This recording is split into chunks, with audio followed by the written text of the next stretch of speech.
So we're going to go down the line, and I'm going to ask each of our WaveMakers a particular question to respond to. So we'll start with Sylvia, because you're on the end. You can do it, Sylvia. Can you hear me all right? Yeah, so Sylvia, if people are interested in working on flood resilience in their communities, where should they start? I'm sorry, what plans? I didn't hear the first part. If people are interested in working on flood resilience in their communities, where should they start? They should definitely start with looking at what their planning and zoning commission is doing now, and organizing a small team to see if, in fact, we've been as responsive as we possibly could. I think our planning and zoning commissions in these small towns, in small villages, you have to remember Piermont has no staff either. We're all volunteers, top to bottom. We have no planner that works for us. So it's a question of going to where the expertise does exist on a volunteer basis. And I would go to our planning and zoning commission first to talk about resiliency, to talk about some of the issues, and then look to see how the village or the town can expand its work to address some of these larger issues and find some answers. Great, thank you so much. We'll go to Ellie in the Santuary. How do you build relationships across difference?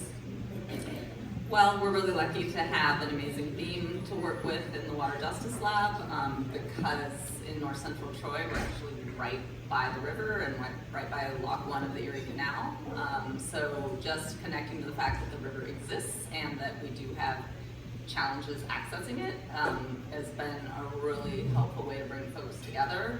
Everything from the high school youth we work with to professors at RPI, all of us realizing the river's here, it could be an incredible resource, and it's got a lot of limitations the way it is right now, so that thematic in and of itself, and getting to actually go down to the river, sample the water, have physical experiences with it has been a huge connector. I don't know if you want to add anything to that, Kathy. Great, thank you so much. Russell, what do you wish people knew about groundwater? Russell gets to talk about a lot of things a lot of the time, but he is a hydrogeologist, and so I would like to know what you think we should know about groundwater.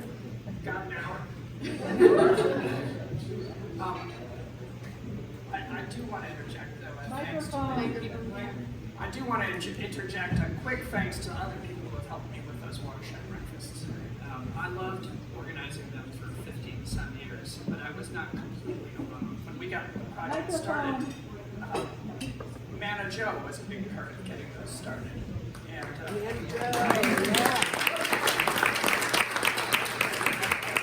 Laura Mead was a big part of that. And Scott Cutman. And then at other times we had Katie Dunlop and Marie Cunningham, and then into the fray jumped Emily. So I was a constant, but I was not alone very often. They brought us all great joy, and we do wish we could. I wish we could be back at the diner someday. Groundwater. All right. I'm just gonna address a couple things that I get asked all the time. Are we running out of water? The answer is no.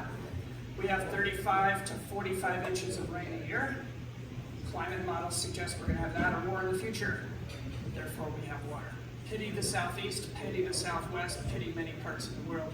We have precipitation, we have aquifers. The monitoring we do suggests that groundwater is alive, well, and sustainable in our region. We can overuse it globally. How does it flow? Okay, everybody understands overland flow, everybody understands stormwater flow. Intuitively, water goes from high to low. How does it go underground? Frankly, it's very similar. It just has to go very slowly through the geologic formations. But if you think of a word that I don't believe is in the dictionary, think of overland flow, what's the opposite? It's underland flow. Think of it as underland flow. It's groundwater recharge that just as inexorably needs to get to the low spots. It comes out in the wetlands, it comes out in the streams, and it might have taken 6 weeks or 2 years to get there. But it's underland flow, it's moving through the geologic formations. Which brings you to an interesting concept, which is we all walk on water. Right? wherever you are, whatever geologic formation you're walking on, as long as it has some pore space, it has some fractures, it has some granularity, there's groundwater in it, and it's moving. And it might only move 6 inches a day, or might move a foot a day, but it is moving towards those exits, which are the wetlands and the streams. It's why the streams flow in the summer. It's why the wetlands have water and are therefore called wetlands. So that's, we all walk on water. Enjoy that, but also see it as your responsibility. Everything you do is on a landscape under which water is moving. So the next thing that I often say to people, because I hear all the time, wetlands are our lungs, wetlands are our recharge areas. Well, they are our lungs and they are wonderful places, but by and large, they are where the groundwater comes out. They are, the reason they're wet is because groundwater is exiting through these locations that are therefore perennially wet. So next time somebody tells you they're recharge areas, they might temporarily pick up some water during the rain event, but the rest of the time their water comes out. Lastly, I will quote somebody who I have only met maybe once in my life, but who the statement is very, very good. Jim Tierney, who is the Deputy DC Commissioner of Water Resources, said that the key to managing our water, particularly during heavy storm events, is to slow it down, spread it out, and soak it in.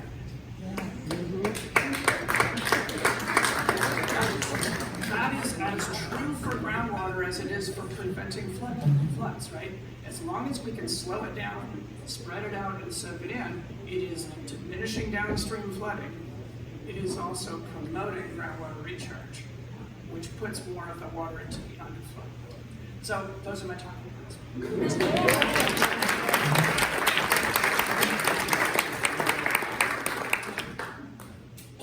Kathy, in working with youth, do you have any recommendations for us if we're interested in engaging with younger people on water or environmental justice issues? Keep it fun. Make sure that you've got actual hands-on activities, which is really one of the key things that we've been able to do with the Water Justice Lab. I also really have to thank Sebastian Pilateri, who's here in the group, who's part of and works with this team, and also in absence of Rebecca Martin and also Brenda Miller. Rebecca is from the Riverkeeper and Brenda is from the Santuary.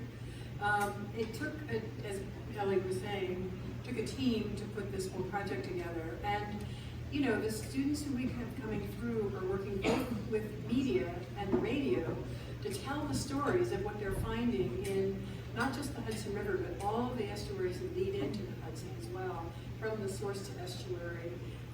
Summer camp that Dan so eloquently talked about. Thank you, Dan, so much. Dan Chaffrey is also part of this team. And it's really amazing how they make those connections between where the source of their water is to where it exits the river and what happens with, you know, combined sewage overflow and things like this.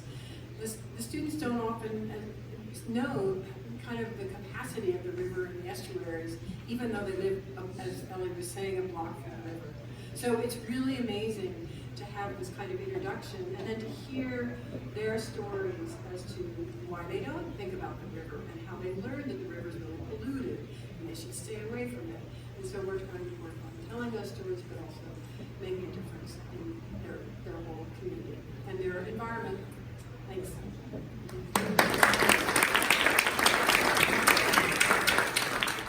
Gretchen, in your experience in training municipal officials, what has been most surprising? The microphone. No. Is this working? Yeah.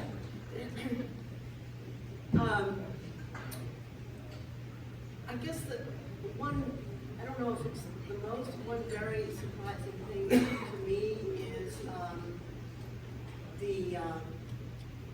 the number of people who are willing to engage with these programs in spite of all of that's going on in the rest of their lives. These programs, and some of these are long and intensive, some of them are short, but there are many of them. These are our workshops and training programs and courses and seminars and webinars. These are members of planning boards and zoning boards and town boards and conservation commissions who have busy lives. They often have full-time jobs. They have young children at home or taking care of elderly parents. They're engaged in lots of other community obligations, and yet they find the time to take sometimes a 10-month training course that involves lots of field work and homework and map making and report writing, or whole 3-day short courses or evening programs, and some of them come back over and over again for more of these. These are people who are, they're already very busy, but they're trying to find ways to do their work better. But after, engaging in one of these programs, it just creates more work for them, of course, when they go back and try to put it to use in their communities, in their official roles, in their towns. So it is surprising to me that so many people are able to do this. I think I counted 176 people who went through the 10-month training course that went on for 10 or 11 years. And hundreds of people have been through the short courses, and hundreds more in the other programs. Anyway, these are, I guess I am just surprised that people are out there so engaged and so interested in doing the work they're already doing even better. So my hats are off to them.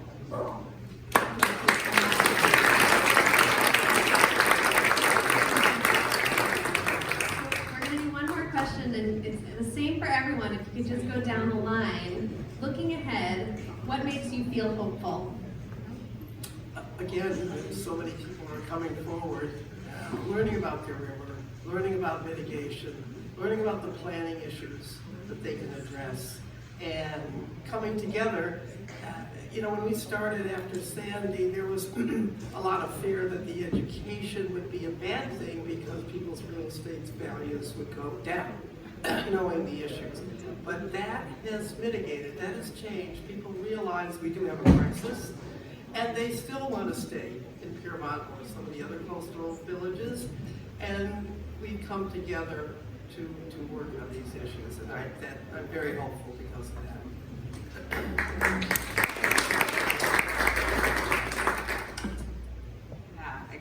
To jump off the last question that Kathy answered, I would say the youth, the young people that we work with, give me hope across the board, partially due to the kinds of things Kathy described in terms of their ability to think creatively and face the issues we're dealing with, face the issue that there's pollution in their river, and then still be enthusiastic to go on testing water and making a difference in that small way that can build into something bigger. I'm also really excited just to see how good they are at what we might describe as cross-disciplinary thinking, and just really hoping to see that moving forward into the future, where we get professionals who can cross between art and science and creative thinking and don't have to call them separate disciplines. So that gives me hope.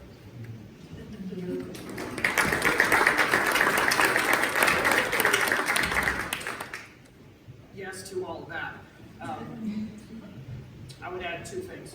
One is the mission of the Watershed Alliance was something we debated a lot when I was on the board. And one of the perspectives I brought is that we are the sleeping giant. We're the network of people who can arise because we know each other, we know who to call and how to call each other when an issue arises. So we are the sleeping giant. And the second issue, and this is a bit provocative, I've been smashed for this a couple times, but I have referred to this area as the Saudi Arabian water. We have 35 to 45 inches of rain a year. We have climate prediction models suggesting we will have that or more in the future. And at least for those of us in proximity to the Hudson River, we have the entire collection system of the Hudson River watershed bringing fresh water down the river, which many communities access and only becomes saline somewhere, south of Poughkeepsie. So we have that three-legged stool that makes us a very water-resistant part of the world to be in. And that gives me hope as well. Thank you.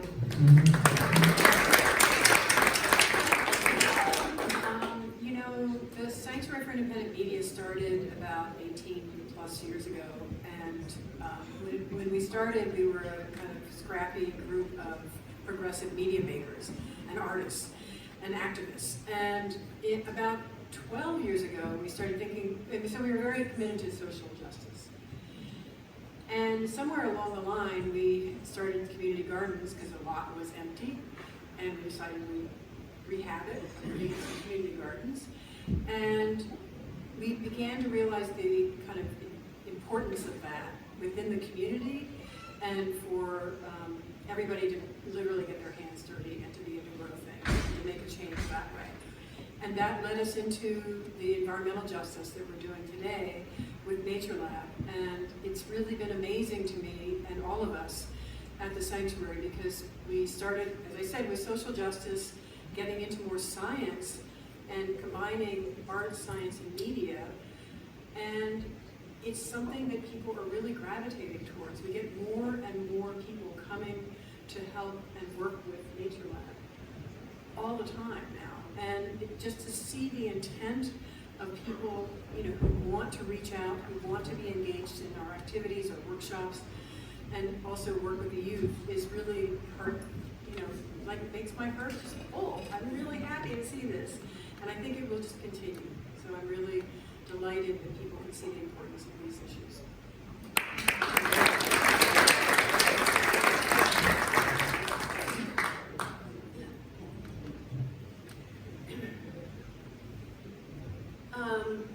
I guess what gives me hope is that there are so many people out there who are truly concerned about the condition of the environment, and are increasingly becoming knowledgeable about how our uses of land and resources affects the environment. The people who have come through our programs that we've been doing in collaboration with the Hudson River Estuary Program for 20 some odd years, they all go off to their own communities and bring whatever they have gathered, and it kind of, I've seen how it kind of metastasizes in where they live and work, and they bring other people along and disseminate the knowledge that they've been gathering. So and over the years, we've seen lots of good things happen in that way. Local legislation has been put in place in many towns. Once people have been introduced to some of the notions of biodiversity protection, it's not just wetlands and streams, but all of the upland areas that feed wetlands and streams and that support our ecosystems in thousands of ways. So I guess it's just, I've been heartened by seeing how many people are out there and still willing and still working hard to do all of this work that we think is so important.